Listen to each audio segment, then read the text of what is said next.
Welcome to the first Democratic primary debate, live from American Public Radio. I'm Michael Moon Wilkins, and I will be moderating this debate. Before we begin, I would like to thank all of the candidates for participating tonight and remind all listeners that APR does not endorse any of the candidates nor any of the opinions they hold during this broadcast. So, participating tonight, we have two candidates, as Senator Bennett had to cancel at the last minute. First, we have Speaker Knox of Arkansas. Welcome back to APR, Speaker Knox.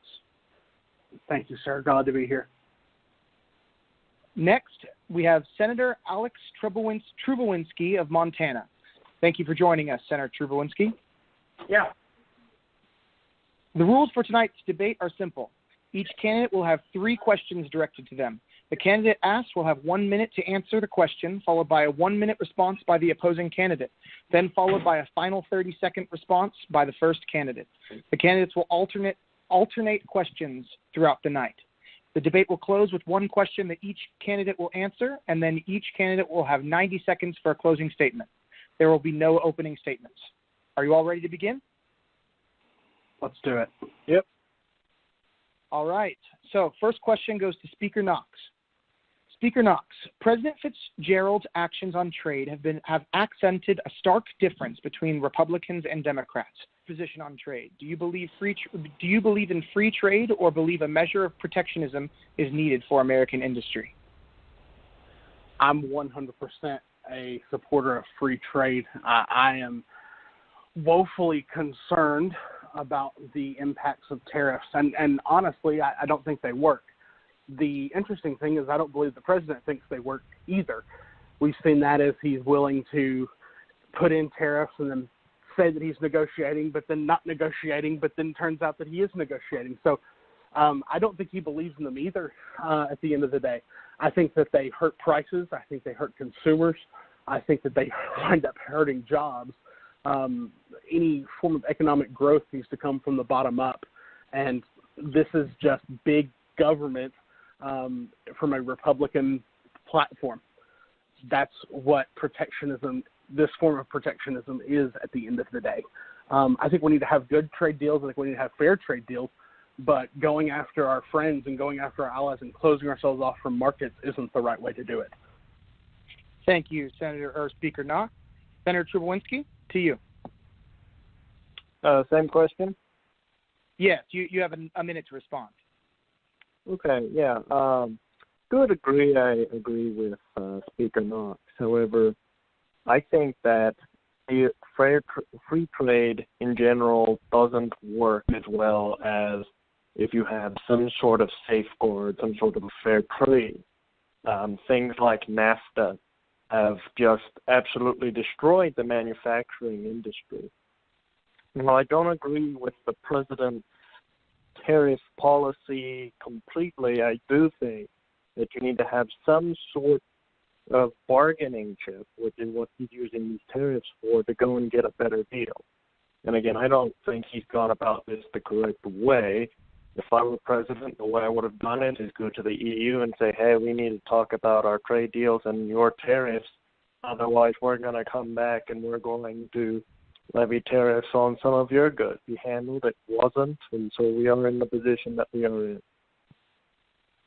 Thank you, Senator Trubowinski. Speaker Knox, 30 seconds to respond. Well, I hear what he's saying, and I like the idea of diplomacy before dictatorship. And I would agree. I think the use of executive orders to get things done is just a bad way to do it. But let's go back to one thing. NAFTA opened up markets. And yeah, we can talk about that it hurt manufacturing, but our manufacturing is going over to Asian markets. It's going to Mexico too. Don't get me wrong, but one of our best trading partners for small businesses is Canada. So to say that NAFTA was bad or that hurt us, I have to disagree when it comes to small businesses like that. The second thing is trade keeps our prices down. Yes, sorry. Thank you. Senator Trubowinski, next question is for you. On a recent interview with APR, you said that you would be a candidate that would, quote, forego their right to an executive order, end quote. Were you saying that if elected president, you would not sign any executive orders? If so, why? 1 minute for you. Yeah, the point of an executive order is for appointments and for declarations of emergency. That's what I would use my executive order power for. We are not a dictatorship, unlike what President Fitzgerald thinks. We have representatives for the people, but who are governing the people, not one man. That never works out well. As president, I would use my powers to give powers back to the legislative branch, take that out of the executive branch, and end the executive overreaches that we have been seeing. And that's what I mean when I say I am foregoing my right to executive orders, aside from repealing the executive orders made by this administration. Great. Thank you, Senator Trubowinski. Speaker Knox, 1 minute to respond. I have to agree with the senator on this one. I think he's spot on. The use of executive orders when we have a legislative branch that's willing to work is asinine. Yes, for states of emergency, yes, for repealing these monstrous executive orders, this monstrous executive overreach, and yes, for appointments. Aside from that, I would try to work with Congress. Great. And Senator Trubowinski, 30 seconds for you. Yeah, I think this is an issue on which we both agree. Hopefully there are a lot more of those tonight. But yeah, we can't allow for this president to continue his reign of terror through executive orders. That's why this election is so important. We need a president who will work with people, not work by himself. Great. Thank you. The next question is for Speaker Knox. Speaker Knox, you have spoken at length about American workers and standing for them in Washington. What are some policies that you would push for as president that would benefit the American worker? And why have the Democrats failed to pass these policies so far? Well, number one, I'll start with the second question. We haven't failed. I put forward a Family Act that would guarantee maternity and paternity leave, paid maternity and paternity leave for 6 weeks. That passed the House. We put in a Schedules That Work Act that would allow for employees to get better schedules and schedules that work for them in their lives. That passed the House. So I disagree with the premise that we've not done anything. I think we can go further. I think we can look at wage increases. I think we can look at better protections for unions especially. So those would be the next steps. But to say we haven't done anything, I don't think is fair, especially as the Speaker of the House. Great. Thank you, Speaker Knox. And just to clarify the question before Senator Trubowinski's response, it was probably not worded the best way. I meant why have these policies failed to pass overall? Why have they not been signed into law? So, Senator Trubowinski, a minute to you. Well, the answer to that is Republicans won't put it up. I mean, we have seen some great bills, most of which have been authorized by Speaker Knox, that give power to the working class. And for whatever reason, we have a Republican Senate who is dead set against putting up any Democratic bills. And that's why these bills haven't been put into law or even been brought up for debate. But to really quickly talk about workers' rights, I think we need to be careful of balancing workers' rights as well as not giving too many rights to unions, allowing unions to strike whenever they feel, mandatory unionization. We need to be careful to avoid that while still giving our workers their own freedoms and protections from big bad corporations. Great. Thank you, Senator Trubowinski. Speaker Knox, 30 seconds to you. I want to agree with him on one thing, absolutely, and this is from the House. We're not getting these bills because the Republicans don't put them up. That is silly. We're passing pro-family legislation for helping families and new babies and new adoptees. That's common sense. I think there's a right to unionize, not a mandate to unionize, and that's something where I hear is caution. There's a difference there in language, and I want to press that. I believe in the right to unionize, not the mandate. Great. Thank you. So, Speaker Knox, there is a growing pro-life movement in the Democratic Party. We have yet to hear from you on this issue. So are you pro-life or pro-choice, and why, or why are you whichever one that you are? 1 minute for you. I am pro-life in the sense that I'm not a fan of abortion. I'd love to see government work to open up different avenues, things like making adoptions easier, especially for LGBT couples. That's something that I would love to see. But right now, Roe v. Wade is the law of the land. And so because of that, I think we need to make sure that because a woman has a right to that decision, it should be safe, it should be legal, and it should be rare. There's a lot of progressive movements we can take to prevent unplanned pregnancies. That's a great step. From there, I'm open to different ideas, and I'm always open for a discussion with anyone. Great. Thank you, Speaker Knox. Senator Trubowinski, to you. Among Supreme Court justices in Montana isn't how conservative or liberal you are. It's how many babies have you killed this week. In a lot of situations, the more you've killed, you're more liberal. The less you've killed, you're more conservative. But to kind of go off of what Speaker Knox was saying, Roe v. Wade is the law of the land. And as president, I would respect that and make sure we're having safe, legal, and rare abortions. Personally, I don't fancy abortions. I'm very much against it. I'm more in favor of stricter parental controls and making it harder to get one. But at the same time, I do concede that you have a right to as a woman. Great. Thank you. Speaker Knox, a response. I agree with him. I think there's a lot of things we can do. I think another thing that we can do is have sex education in our schools. My state of Arkansas is a little iffy on that. That's something that I've fought in the state house to change. And when you're in a state controlled by Republicans, that's what you get. But I agree with the senator. Safe, legal, rare. That's what I'd like to see.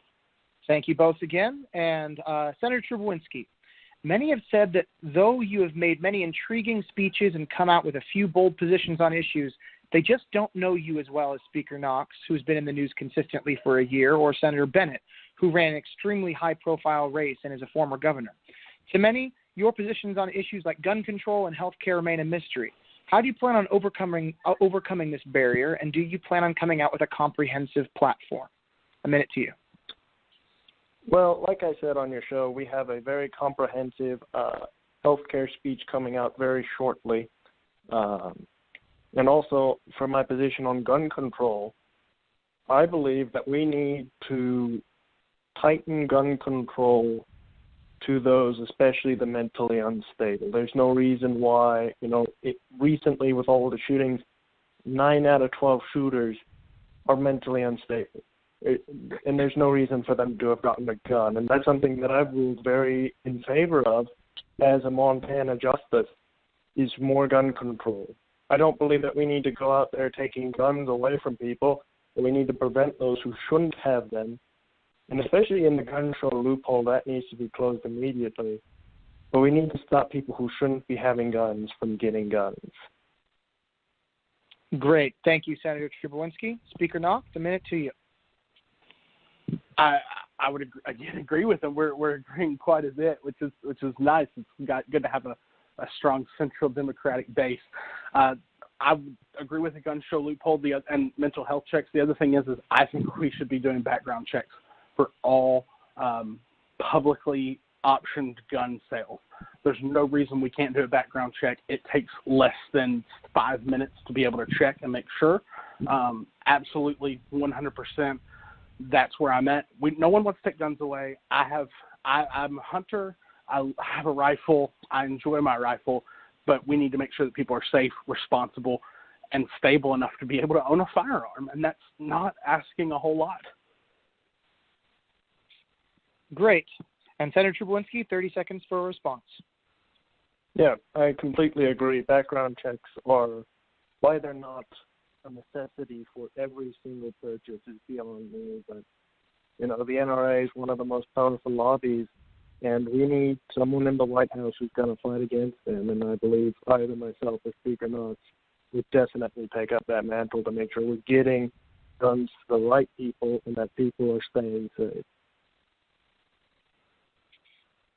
Great.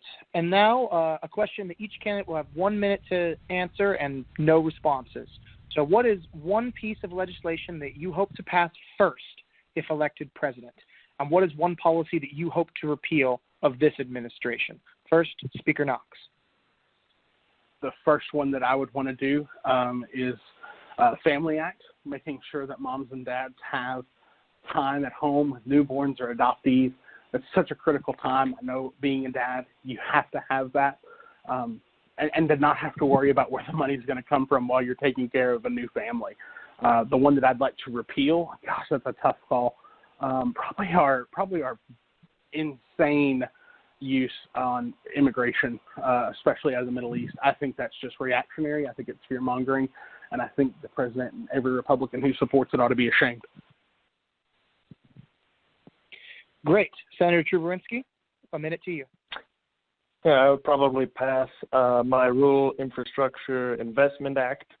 This is a bill that gives $3 million to rural communities, and especially an extra $2 million to main farming states like Iowa, Kansas, my state of Montana.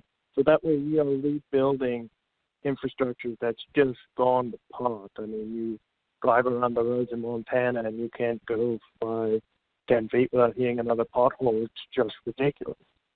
And as far as repeal, I would have to say take your pick of any of the immigration bills passed by McMillan or the Fitzgerald administration, especially the wall. It's just ridiculous. It won't work. These immigration bills are borderline racist and they just won't work.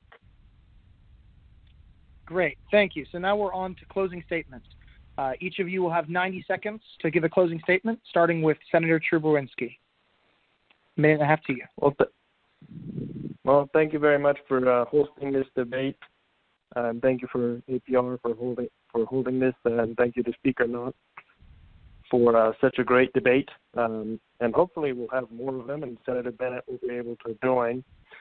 I think today we saw a stark difference, a difference between an administration that has gone into almost full dictator mode, ignoring the Constitution at every turn, and trying to use executive orders to push through an agenda that's not good for the American people, compared to today where we've heard two candidates, and I'm sure Senator Bennett, this applies to him as well, who are willing to work with the other side, who are willing to end the divisiveness, who are willing to end the partisan hackery in Washington today and get to work for the American people. And I look forward to serving each and every one of you in the years to come and getting to know you better on the campaign trail. Thank you. Thank you. Speaker Knox, 90 seconds. I'll echo part of what the Senator said. I want to thank you for hosting this debate, and especially thanks to APR and to the Senator for being here. I am sad that Senator Bennett couldn't make it. He's always a delight to speak with. When I started this campaign, I spoke in Little Rock about a better vision for America. That's not just a better vision for Democrats. That's not just a better vision for the people who vote for me. That's a better vision for all Americans. What we have seen from this administration is ridiculous, unwilling to work with the other side, putting up fear-mongering bills that, yes, are borderline racist, is shocking, hurting our economy. We have a student debt crisis that needs to be addressed, and I've put forward an idea that we can make college education affordable, we can clean out prisons, we can attack our deficit. That's all in a platform, that's all in speeches and ideas that I've put out. I want you to go and check it out. I want you to see us. I want you to ask yourself, does this man have a better vision than the Republican Party can offer? I think, and I know the answer is yes. Great. Well, thank you both. Thank you to Speaker Knox and to Senator Truborynski, and hopefully we are planning another debate so that we can have Senator Bo Bennett of West Virginia join us. But until then, for APR, I'm Michael Moon Wilkins. Good night.